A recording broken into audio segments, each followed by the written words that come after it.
Alrighty, so this LP has been going on for quite a long time now, but you know what? This is going to be a landmark episode. In this episode, we're going to attain all 386 Pokemon. Every single one. What, you mean the hacker didn't hack in the rest of them? No, that's...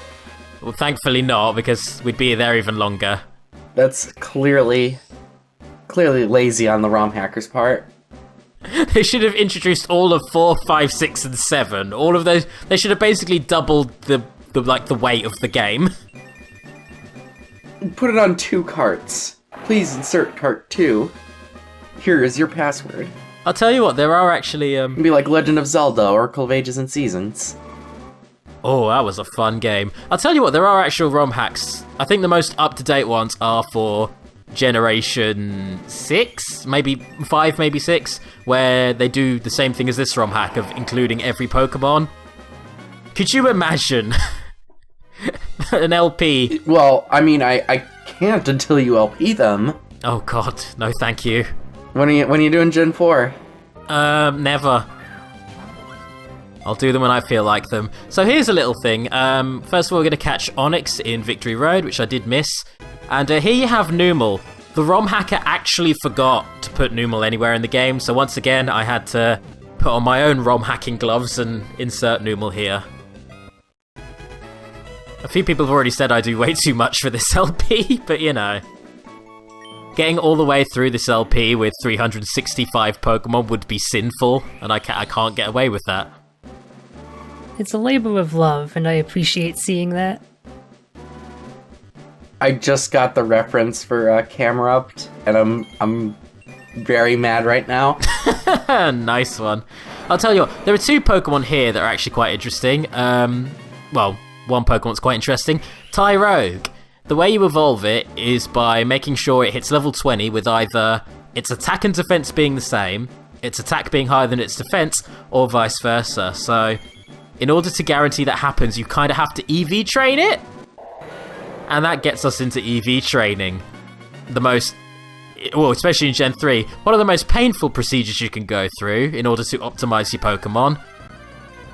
To summarize in brief, fight 256 of certain Pokemon to amplify one stat, and then fight 256 of another Pokemon to amplify another stat.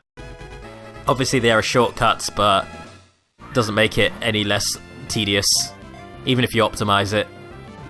Yeah, you can cut that in half with the muscle band. The Macho Brace, yeah. Macho Brace, the Macho Brace, that's right. You can actually quarter it if you capture Pokerus, and I'll be getting into that later. But yeah, off screen, I did a lot of EV training, because to have even a chance of winning the Battle Frontier, you need fully leveled EV trained Pokemon. There's like no question there. Don't even get me started on IVs, because holy shit. Anyways, this is the abandoned ship right here. So this is quite a cool place. It's entirely optional, it's full of trainers. Naturally, I did a little bit of grinding here, which was all well and good. And when you get to the end of it, there is a scientist who wants you to acquire a scanner for him. Are those holes something you can actually fall down? No, they are not. If you acquire the scanner, you end up getting a deep sea tooth or scale, which you can use to evolve Clamperl into one of its evolutions. I've already done that. This ROM hack gave me the ability to do that, so yeah, dive spot there for a secret area, not that it's really worth showing off. And this isn't supposed to be happening. Oh no. Hello, confused friends. So did you hack this in, or was that the ROM hacker that did this? I wouldn't say the ROM hacker did this. I would say that this was an oversight. This is missing though, the glitch Pokemon. Appears in most Pokemon generations, and basically it's what the game does when, you know, you tell it to make a wild Pokemon happen, but don't clarify what wild Pokemon. So I think what the ROM hacker's done is he or she has accidentally made this room, has accidentally allowed wild Pokemon to appear in this room without specifying any. And unfortunately, I cannot catch missing though. I really wanted to. I wanted to go beyond the Call of Duty and capture 387 Pokemon, but I tried and the game crashed. It didn't like that. Press F to pay respects. Yeah, pretty much. Yeah, that didn't work out for me. But anyways, I think I've shown you all the places now. So let's head over to Lily Cove, where we can get into the Pokemon contests. You see, there's one Pokemon that I have not acquired yet, and that Pokemon is Milotic. In order to evolve Feebas into Milotic, what you have to do is you have to boost its Beauty stat, which is one of the stats you can upgrade for Pokemon contests, the others being Toughness, Cuteness, Coolness, and Smartness. So yeah, in order to evolve Feebas, you have to make a whole bunch of blue Pokeblocks, which you can do by blending blue berries in these berry blending machines. And let me tell you, this minigame is really frustrating. So in order to optimize your berry, you have to basically do a whole bunch of timed button presses, but every time someone flubs, the spindle slows down, which then causes everyone else to flub for the most part. This is not fun. So yeah. But hey, are the two of you looking forward to seeing some Pokemon contests? Oh yeah, it's my favorite feature that this generation added. I can't wait. Oh boy, yeah, everyone loves the Pokemon contests. They sure are a thing that exists. I remember spending a lot of time with the contests when I actually owned Gen 3. I mean, they are fun for a couple go-throughs, and then they become very tedious very, very quickly. It's an interesting idea, but I feel like it's just not all that well balanced. Like, it felt like it came down to RNG more than anything when I did it. And I'll tell you what, Generation 4 actually introduced contests as well. I believe that their ones were way better. I can remember there were like more rounds where you actually had some player input as well, so, you know. I will part the veil a little bit. This ROM hack actually allows Feebas to evolve with the Water Stone, but I wanted to do it legit. I made this authentic. I'm gonna boost that beauty stat up to full. So, you know, a couple more blocks than shown. A fun thing about this whole beauty evolution, you can only feed Pokemon a limited number of Pokeblocks, and if the ones that you feed Feebas aren't of a high enough quality, you can't ever actually raise its beauty stat enough to evolve it. And then you're just stuck with a Feebas that can't ever evolve. But to be fair, it is the, you know, smartest, cutest, coolest, and... Sorry, what's happening right now? We have your prize. Oh wow, you're so good that you won without even competing. I already won. What? Okay, what? Well, it turns out that the contests don't work in this ROM hack at all. So I guess we won't be showing those off. I'll just over-excel at the Battlefront here to make up for it. Whoops. And just in case you're wondering, I did take this save file and patch it into a normal, unedited ROM of Pokemon Emerald. Still wouldn't work. I don't know what to tell you. I guess the game was saving me from having to do them. And thank you so much. I mean, if you want to see what they are, play the game yourself. That'll be it. That's the hook. That's the one hook. If you want to go back and enjoy Generation 3 or 6, the Hoenn games, that's the one thing you can do for yourself now. Anyways, it's now time for us to power through the Battle Frontier. First of all, we have the Battle Dome. So this is basically a tournament mode, where you have to beat X amount of trainers to get through the tournament. And I believe, I'm just going to quickly check this up now, because I'm a master of researching beforehand.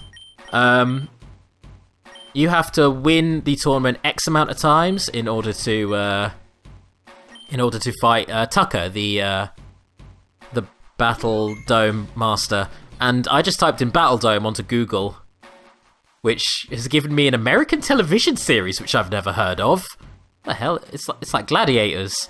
Sorry, I'm getting distracted. Let me research this properly. Here we go. Battle Frontier. There we go, I see it. So yeah, you get tournaments with 16 players, and in order to encounter Tucker, you have to win the tournament 5 times. In order to rematch Tucker, you have to play through it 10 times. That's a lot of battles. What I do like though is that, you know, you only have 2 Pokemon in any given battle here, and you kind of get to scout out your opponent before you fight them. So a lot of the strategy comes down to bringing in 2 Pokemon that serve as good matchups for all 3 of your opponent's potential Pokemon. Strategery in my Pokemon game. Can't wait to play mind games against the AI. Oh god, yeah, tell me about it. Not that the RNG isn't horribly, horribly skewed against you in the Battle Frontier, which I contend that it is. Sure, I maybe don't have the exact numbers for it, but I can feel it. After beating the entire Frontier, I'm pretty sure that there was some bullshit going on. Because the enemies, whenever they got a chance to crit me, usually would. But that said, I have, you know, come into this with 3 fully leveled EV trained Pokemon. We've got Ringo, Caesar, and what was his name? Death, Doom, Salamence. Death, there you go. So yeah, naturally, just like before, I'm just going to skip right to the encounter with the Frontier Brain. Oh man. Good old Tucker. You're gonna get there. And of all the Frontier Brains, I've got to say, just purely from a design perspective, I think I like Tucker the most. Tucker is a very fun trainer, and Tucker has some strong pokes. He's got a pretty good team. Yeah. It's the Swampert I'm most worried about. Charizard I can give or take. Salamence I can counter quite easily, but that Swampert, that's going to give me some trouble. Let's have a crack at this anyway. Yeah, Swampert is he's a one beefy boy. I guess I'd better apologise for not bringing your Swampert into this. What can I say? Your Swampert's very good for having HM moves and getting me around places. But anyway, I understand what I am to you. Oh no, don't make me feel bad. By the way, here's Tucker. Check out this elegant boy. I love him so much. Yeah, just that little showboating there. That's adorable. And like, you know, I'm a little sad for Tucker because, you know, the fairy type hadn't been introduced yet, and you just know that Tucker would be all about the fairy type. He even has wings, like fairy wings. What a good character. Shame on the VOM hacker for not hacking that in. Just hacking in the fairy type just for Tucker. Alright, so, just like before, for the first match, I'm just going to skim through, which is kind of what I did, just having Ringo blast everything with Ice Beam, as you do. And for the second fight, I'll show you it in full. Not that, you know, a 2 Pokemon battle is going to last that long, but, you know, it's the thought that counts. Get te fuck doon, Charizard. You ain't even that good. Not yet, anyway. I keep forgetting that he's Dragon in this game, and Dragon Fire instead of Flying Fire. It's like, why isn't it being super effective? Yeah, that's just... The ROM hacker made some very strange choices with typing in this. Which I guess that kind of harkens to Charizard's Mega Form in his X form, rather.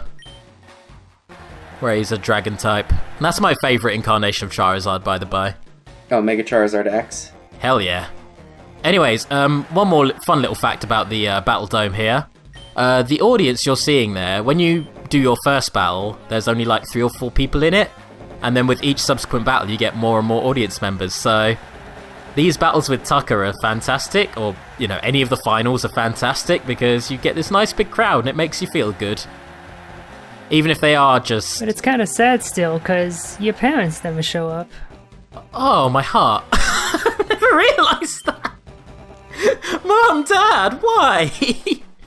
Why did you... Poor Darla. You see a little girl rising through the battle frontier. I'm one of the best trainers in the world. And you still don't come to see me. Oh, that's going to make all of the battle frontier bittersweet for me now. Oh no, I'm sorry. It's fine. Guess what, Mom? I just beat the battle frontier. Would you like me to still save your money? She's just like in the kitchen chopping onions and she's like, that's nice, honey. Mom, why won't you pay attention to me? Did you want to set the clock? I'll heal your Pokemon for you. That's all you ever say, Mum! Why can't it be like the old days? Anyway, this is me basically realising, just through having done so many battles in the frontier, that Caesar can take the one surf. So I was buffing myself before that one surf came. If that was a crit, I'd have been fucked. But thankfully it wasn't. So yeah. Ave, true to Kaiser. I was praying to RN Jesus there. And you know what? Fuck you, RN Jesus. He still didn't pull through. Damn it. I figured 2 swords dance would be enough, but this Swampert is a beastly boy. And this is where things get a little intense. So I bring out Ringo Starmie. And I think to myself, you know what? It's a Swampert. I can beat Swampert. You know, I'll just use whatever move. I'm pretty sure that the next Pokemon that Tucker has, I should be able to beat. Because I think it was, what was it, Latias or Latios or... Metagross. He pulled out the Metagross, which was the other thing, and this is a tough matchup. This could go either way. So at this point, I'm just crossing my fingers. Tucker's trying to stall with Protect for what good that's going to do. And I'm hoping to myself, please, please, please, please, please, can I have a crit? Because I don't think in an exchange that Starmie is going to beat Metagross. And... This is a fever-pitched battle.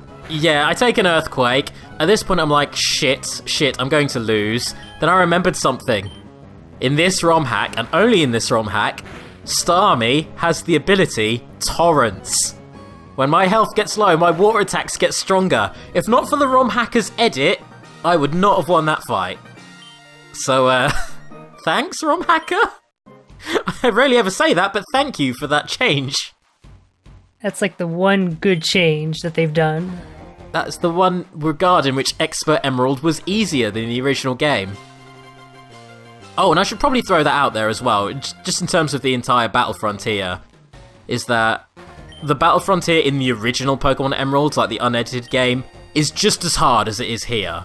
Oh yeah. The Battle Frontier is one of the hardest things in the entire Pokemon series, and a part of me doesn't get why people want it to come back. Because it's kind of bullshit. Like, 90% of it is bullshit. People like to punish themselves. I guess. The Pokemon World Tournament was way better. It was not nearly as nasty. It wasn't... Oh. Like, there are many, many people that willingly play and beat getting over it. Why? Yeah, who would do that? Who would ever beat that game? Yeah. Did you? Did you self-flagellate in video game format, Lotus? I might have done so. Twice. Oh my god, twice! Jesus, wow. I guess I commend you for that. There is one thing we are going to do before this episode wraps up. We are going to go and buy a choice band with all of these battle points I've been collecting. None of the other items here are really worth getting, it's just the choice band I want, because... Quick Claw is pretty good. I've already got one, the game gives you one. Oh yeah, that's right. But, yeah, the choice band basically boosts your attack by 1.5, but locks you into using just one move. And considering that this is a Salamence, you know, losing your variation doesn't really matter, because a boosted Salamence is going to kill most enemies in one hit. So, yeah. Anyways, that's that. And, yeah, now that I have my full team of beastly mons, no more edits required, let's beat the rest of the frontier.